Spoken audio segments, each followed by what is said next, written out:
Hello साथियों, नमस्कार। Awadh study point में मैं आप सबका स्वागत करता हूं। मैं आकाश पांडे। करंट अफेयर्स की पोस्टमार्टम सीरीज चल रही साथियों, जैसा कि आप सब जानते हैं। आज है 28 नवंबर 2022। साथियों, रोज सुबह 5 बजे आप करंट अफेयर्स का पोस्टमार्टम सीरीज देखना ना भूलें। साथियों, आगे चलते हैं। माँ सरस्वती को प्रणाम करते हैं और हम आगे बढ़ते हैं। जिंदगी में सफलता पाने के लिए थोड़ा जोखिम उठाना पड़ता है साथियों। सीढ़ियां चढ़ते समय ऊपर जाने के लिए नीचे की सीढ़ी से पैर हटाना पड़ता है साथियों। इसीलिए तभी तो आप आगे बढ़ पाएंगे। आप देखते हैं कि जब आप पहाड़ के ऊपर सीढ़ियों चढ़ते चले जाते हैं तो आप पीछे नहीं देख सकते। ठीक साथियों, अगर पीछे देखेंगे, अच्छा हम इतना पीछे चढ़ते हुए आगे, ये नहीं देखना है साथियों। हमें आगे ऊंचाई पर ऊंचाई चढ़ते जाना है। ठीक है, कठिनाइयां होंगी, पैरों में तकलीफ होगी, पैरों को उठाने में तकलीफ होगी, लेकिन साथियों डगमगाना नहीं है। पैरों को मजबूत बना के रखना है। अपने पैर पे अपने ऊपर आत्मविश्वास होना चाहिए, जिम्मेदारी की। ठीक साथियों, इससे बड़ा मोटिवेशन और क्या हो सकता है। अपने माँ बाप की चेहरे की झुर्रियों को देखिए, उससे बड़ा मोटिवेशन कोई नहीं हो सकता। आगे बढ़ते हैं साथियों। क्वेश्चन नंबर 1 आपके सामने आ गया है। हाल ही में किसने India the murder of democracy, साथियों क्या है India the murder of democracy, very very important question साथियों। India the murder of democracy का विमोचन किसके द्वारा किया गया? धर्मेंद्र प्रधान, गिरिराज सिंह, राजनाथ सिंह, नितिन गडकरी। साथियों एकदम सही आंसर है धर्मेंद्र प्रधान। ठीक है, ये आपके शिक्षा मंत्री हैं साथियों। आगे बात करते हैं, विश्लेषण देखते हैं। केंद्रीय शिक्षा एवं कौशल विकास मंत्री, ठीक साथियों, श्री धर्मेंद्र प्रधान ने India the murder of democracy पुस्तक का विमोचन किया। किस पुस्तक का विमोचन किया साथियों? इंडिया द मर्डर ऑफ, ठीक, इंडिया द मदर ऑफ, ठीक, डेमोक्रेसी पुस्तक का विमोचन किया। यह पुस्तक किसके द्वारा? भारतीय ऐतिहासिक अनुसंधान परिषद ICHR द्वारा प्रकाशित तैयार की गई है साथियों। आगे बढ़ते हैं। क्वेश्चन नंबर 2 आपके सामने है। हाल ही में किस अंतरिक्ष एजेंसी द्वारा PSLV C54, ठीक है, C54 रॉकेट लॉन्च किया गया? साथियों पिक्चर में आप देखिए, हाल ही में किस अंतरिक्ष एजेंसी द्वारा PSLV C54 रॉकेट लॉन्च किया गया? साथियों बताइए। Option A NASA, option B ISRO, option C SpaceX, option D DLR। साथियों बताइए किसके द्वारा? साथियों इसका सही आंसर क्या है? इसका सही आंसर है इसरो। ठीक, नासा आप जानते हैं ये अमेरिकी अंतरिक्ष कंपनी है, अमेरिकी। ठीक साथियों, ये अमेरिकी अंतरिक्ष कंपनी है। इसरो की बात करें तो यह भारतीय कंपनी है, ठीक है, इंडियन। ठीक साथियों, इंडियन है। स्पेसएक्स की बात करें तो आप टेस्ला जानते ही हैं, एलन मस्क की कंपनी है, जो भाई साहब अभी ट्विटर को खरीद लिए हैं। ठीक है, DLR की बात करें, DLR जो है जर्मन, ठीक साथियों, जर्मन है, ठीक, जर्मन अंतरिक्ष कंपनी है। ठीक, आगे बात करते हैं, ये अंतरिक्ष कंपनी है साथियों।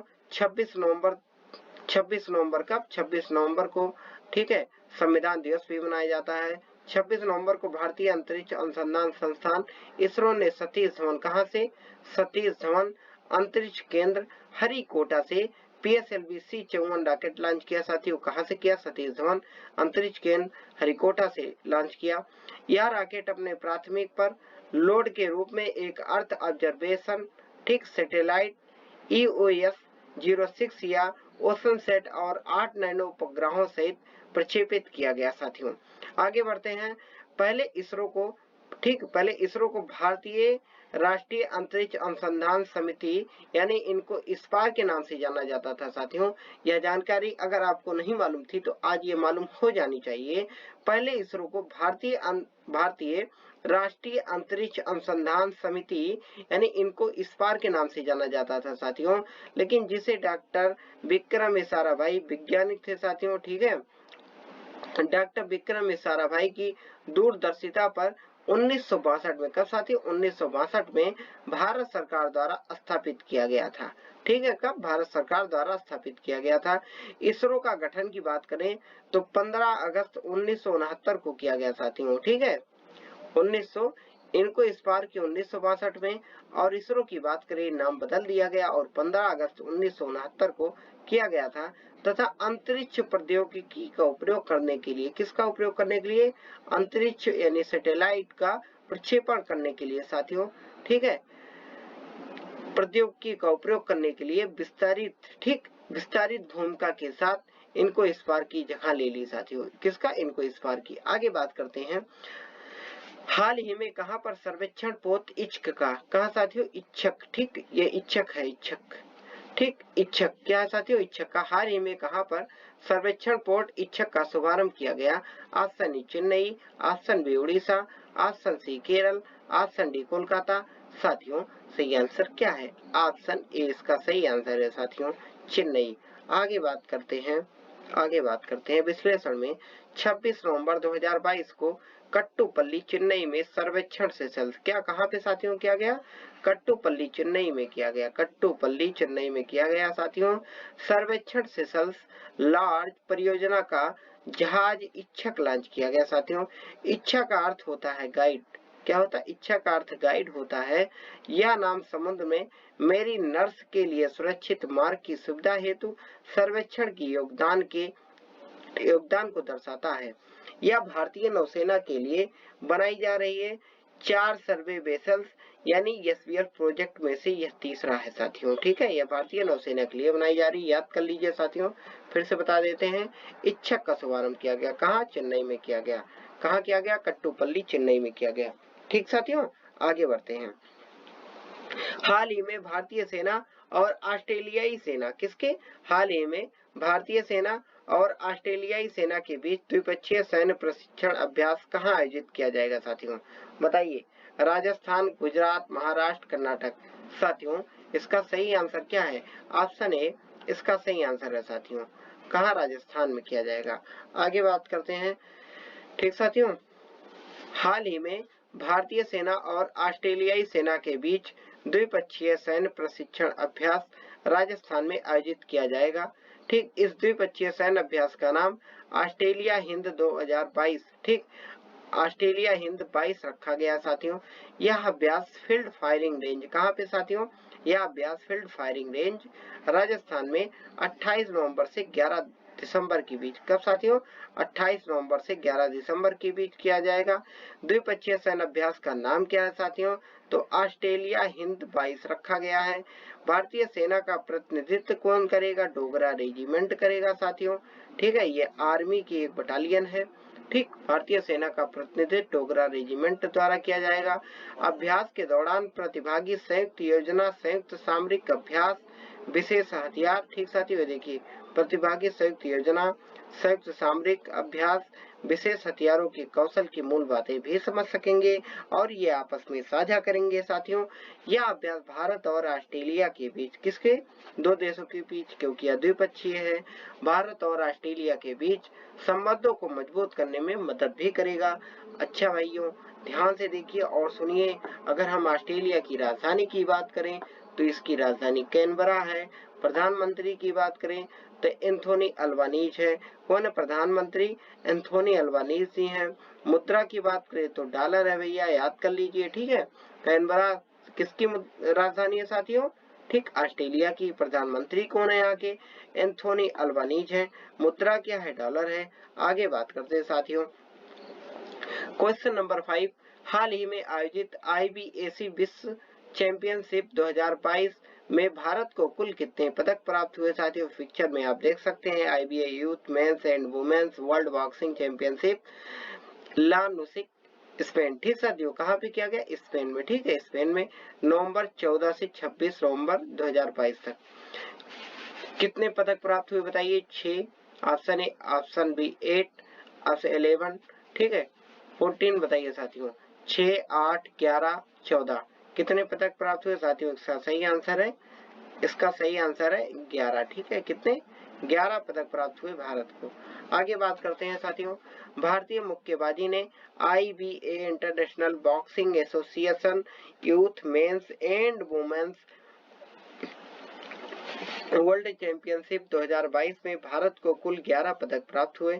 इस चैंपियनशिप का आयोजन कहाँ किया गया साथियों, तो स्पेन। कितने पदक प्राप्त हुए, 11 पदक प्राप्त हुए, ठीक साथियों, कितने, 11। इसका चैंपियनशिप कब हुआ, चैंपियनशिप 2022, ठीक है, कहाँ आयोजित किया गया था? स्पेन के लानुसिया में आयोजित किया गया था। लानुसिया में, कहाँ? स्पेन के लानुसिया में आयोजित किया गया था। इस चैंपियनशिप में 73 देशों के लगभग 600 मुक्केबाजों ने भाग लिया। कितने? 600 मुक्केबाजों ने भाग लिया। भारत ने कितने पदक? ये वेरी इंपॉर्टेंट, इसको याद कर लीजिए। 4 स्वर्ण, 3 रजत और 4 कांस्य पदक प्राप्त किए। 4 3 7 और 7 4 11। ठीक, कितने? 11 पदक साथियों प्राप्त किए। ठीक है, भारत ने। आगे बात करते हैं। क्वेश्चन नंबर 6 आपके सामने है। हाल ही में राष्ट्रीय कैडेट कोर ने अपना कौन सा स्थापना दिवस मनाया साथियों? NCC, national cadet corps. इसका स्लोगन आप देख सकते हैं। ठीक है, क्या है? एकता और अनुशासन। आपके पेपर में पूछा जाता है। मतलब कि साथियों, अगर आप कोई नई बुक लेकर के आते हैं, जैसे आप एनसीईआरटी की बुक लेकर के आते हैं, कक्षा 6 की यानी क्लास 6 की, 7th की, 8 की लेकर के आते हैं, तो उसमें भूमिका लिखी रहती है साथियों, जिसे प्लेम्बर कहते हैं। ठीक है, इंग्लिश में जो भूमिका लिखी रहती है, आप उसको भी विशेष ध्यान से पढ़ा करिए, क्योंकि आईएएस हो या पीसीएस हो, हमारे वनडे के एग्जाम हो, जो एग्जामिनर पेपर बनाते हैं, आपकी जो ये प्रेम्बर होता है साथियों, भूमिका, उस भूमिका से भी क्वेश्चन पूछे जाते हैं। और कई बार पीसीएस, स्टेट क्या कहते हैं एग्जाम में, और उसके बाद आईएएस के पेपर में वहां से पेपर क्वेश्चन पूछे जा चुके हैं। तो साथियों, आप भी नजरअंदाज मत कीजिए। जो हम पिक्चर लगाते हैं, पिक्चर को ध्यान से देखिए, इसका कलर क्या है। ठीक है, एनसीसी लिखा तो इसका फुल फॉर्म क्या होगा? ठीक है, इसका पूरा नाम क्या होगा? उसके नीचे आप देखेंगे तो कुछ और लिखा है भाई साहब, इसको भी पढ़ते चलिए। ऐसा लिखा है तो क्यों लिखा है? ठीक है, अगर इनका अध्याय एक वाक्य है तो इनका वाक्य है एनसीसी का एकता और अनुशासन। क्या? एकता और अनुशासन। वनडे एग्जाम में पूछ लेता है ऐसे 4 ऑप्शन दे करके, तो छोड़िए मत साथियों। आगे बात करते हैं क्वेश्चन नंबर 1। ठीक साथियों, इसमें ऑप्शन ए 73वां मनाया गया, कि ऑप्शन बी 74वां इनका मनाया गया, कि ऑप्शन सी 75वां, ऑप्शन डी 76वां। साथियों, एकदम सही आंसर है। क्या है? 74वां है भाई साहब। ये जो है अपनी स्थापना का 74वां, यानी 74 साल पूरा कर चुकी। ठीक, एनसीसी का। आगे बात करते हैं। एनसीसी 27 नवंबर 2022 को, कब साथियों? 27 नवंबर 2022 को अपना 74वीं, ठीक, ये पूछेगा साथियों, वेरी इंपॉर्टेंट क्वेश्चन है। ठीक है, वेरी इंपॉर्टेंट क्वेश्चन है।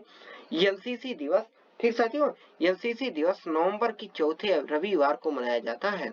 एनसीसी की स्थापना कब की गई? तो 15 जुलाई 1948 में। कब? 15 जुलाई 1948 को नई दिल्ली में की गई थी साथियों।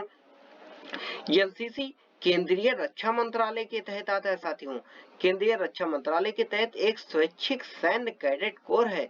एनसीसी का आदर्श वाक्य देखिए, वही चीज हम फिर बता रहे हैं।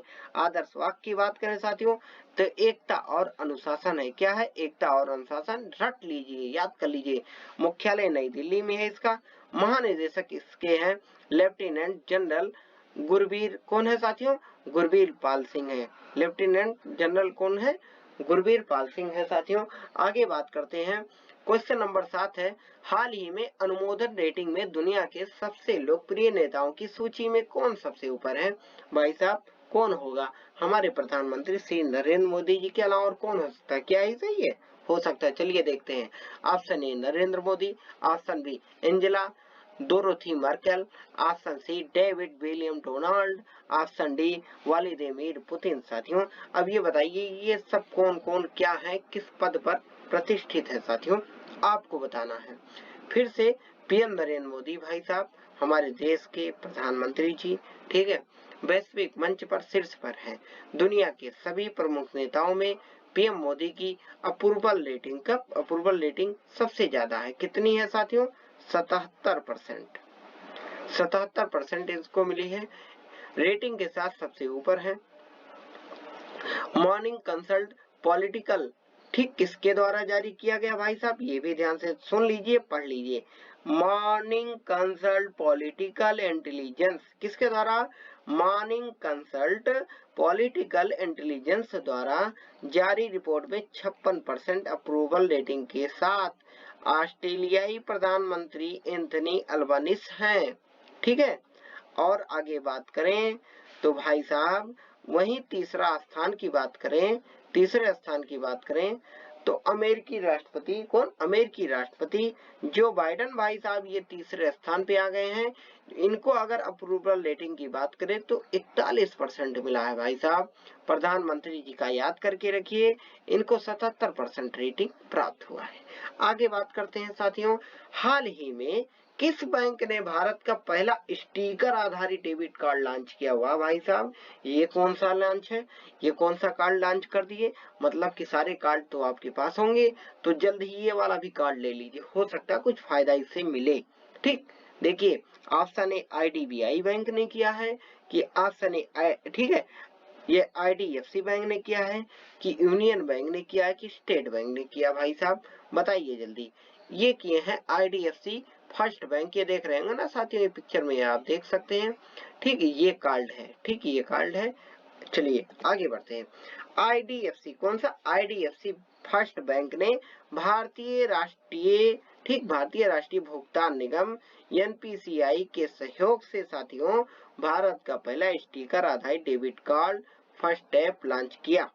ठीक, और टच फ्री भुगतान करने के लिए कितना, 5000 रुपए तक के लेन देन के बिना पिन के संकेत ठीक सेकंड में भुगतान को सक्षम बनाता है। भाई साहब पिन उन डालने का काम नहीं, पैसा इसे बस टच लगाइए, हाथ से काम होके, यानी अंगूठा थंब लगाइए, काम होके आपका पैसा मिल जाएगा। और इसके बाद में यह सुविधा एक टैप और पिन के साथ प्रदान करता है। ठीक साथियों, आगे बात करते हैं। क्वेश्चन नंबर 9 आपके सामने आ गया है। कौन सा मंत्रालय 2017, 18, 19 के लिए उत्कृष्टता शिल्पकारों को शिल्पा गुरु, साथियों कौन सा शिल्पकारों को शिल्पा गुरु और राष्ट्रीय पुरस्कारों का आयोजन करेगा? बताइए। ऑप्शन ए वस्त्र मंत्रालय, ऑप्शन बी नागरिक विकास मंत्रालय, ऑप्शन सी शिक्षा मंत्रालय, ऑप्शन डी महिला बाल विकास मंत्रालय। भैया इसका सही आंसर है ऑप्शन ए वस्त्र मंत्रालय। क्या है? वस्त्र मंत्रालय। आगे बात करते हैं तो विकास आयुक्त हस्तशिल्प का कार्यालय कब 1965 से मास्टर शिल्पकारों के लिए राष्ट्रीय पुरस्कारों की योजना को लागू कर रहा है और 2002 में शिल्प गुरु पद्म पुरस्कार की ठीक शिल्प गुरु पुरस्कार की शुरुआत कब की गई साथियों? तो 2002 में शुरुआत की गई थी। इस कार्यक्रम के मुख्य अतिथि भारत के उपराष्ट्रपति श्री जगदीप धनखड़ जी होंगे भाई साहब। ठीक है, आगे बात करते हैं। आपका आखिरी क्वेश्चन है, हाल ही USIC international railway sports association table tennis championship में किस देश का दबदबा कायम रहा? Question number 10 very important question है साथियों। बताइए, हाल ही USIC international railway sports association table tennis championship में किस देश का दबदबा कायम रहा? साथियों बताइए, चैंपियनशिप में किस देश का दबदबा कायम रहा? Denmark, France, Bharat, Switzerland. साथियों भारत का दबदबा ही कायम रहेगा, और किसका रहेगा? आगे बात करते हैं। भारतीय टेबल टेनिस चैंपियनशिप कब किया गया? 21 नवंबर से 25 नवंबर 2022 तक। कहाँ किया गया? जयपुर में किया गया। जयपुर कहाँ है? राजस्थान में है। USIC इंटरनेशनल डेलो sport association table tennis championship में अपना दबदबा कायम रखा। ठीक साथियों, किसने रखा? ये भारत के। भारतीय खिलाड़ियों ने कितने पदक प्राप्त किए? 14 पदक प्राप्त किए। 6 स्वर्ण पदक, 4 रजत और 4 कांस्य पदक प्राप्त किए साथियों। वेरी वेरी इंपॉर्टेंट क्वेश्चन, इसको आप याद करते चलिए। इस प्रतिष्ठित चैंपियनशिप में चेक गणराज्य, कौन कौन सा? चेक गणराज्य, डेनमार्क, फ्रांस, स्विट्जरलैंड और भारत की कुल 5 टीमों ने भाग लिया साथियों। आगे बात करते हैं। कल का प्रश्न है, हाल ही में किसने मलेशिया के नए प्रधानमंत्री के रूप में शपथ ग्रहण किया? अनवर इब्राहिम, लूला डी सिल्वा, शेर बहादुर देव, इनमें से कोई नहीं। साथियों आप लोगों ने सही आंसर दिया है अनवर इब्राहिम। ठीक है, कौन? अनवर इब्राहिम जो है कहाँ के प्रधानमंत्री बने हैं? मलेशिया के बने हैं साथियों। आगे बात करते हैं साथियों। चलते चलते हम आपके लिए एक अभ्यास प्रश्न छोड़ जाते हैं। भारतीय संविधान दिवस कब मनाया जाता है? ठीक साथियों, इसका सही आंसर जो हम क्वेश्चन करा दिए होते हैं अपने सेशन में, उसी में से छांट के हम आपसे पूछते हैं एक क्वेश्चन अभ्यास प्रश्न के लिए छोड़ जाते हैं साथियों। ठीक, इसका सही आंसर आपको कमेंट बॉक्स में देना है साथियों। बहुत बहुत धन्यवाद। हम आपसे बार बार कहते हैं, मुझे भी अच्छा नहीं लगता, कि आप चैनल को लाइक कर दीजिए, सब्सक्राइब कर दीजिए। साथियों, अगर आपको कंटेंट अच्छा लगता है, ठीक है, तो आप, मैं कहता हूं, तुलनात्मक परीक्षण आप कर सकते हैं, कंपेयर कर सकते हैं। अगर आप कहीं से पढ़ाई कर रहे हैं, कंटेंट से और क्वालिटी में कोई समझौता नहीं करते साथियों। हमारा एक ही मूल मंत्र है, कंटेंट से कोई समझौता नहीं। करंट का मतलब करंट होता है, और करंट अफेयर्स हम ताजा तरीन जो खबरें होती हैं, और जो आपके एग्जाम पॉइंट ऑफ व्यू से वो 10 क्वेश्चन वेरी वेरी इंपॉर्टेंट होते हैं, उन्हीं क्वेश्चन को हम आपके सामने लेकर के आते हैं साथियों। और ये जिम्मेदारी आपकी है लाइक शेयर कमेंट करने की, तो ये जिम्मेदारियां मैं आपके ऊपर छोड़ के चलता हूं साथियों। बहुत बहुत धन्यवाद। कल फिर मुलाकात होगी। Thanks for watching.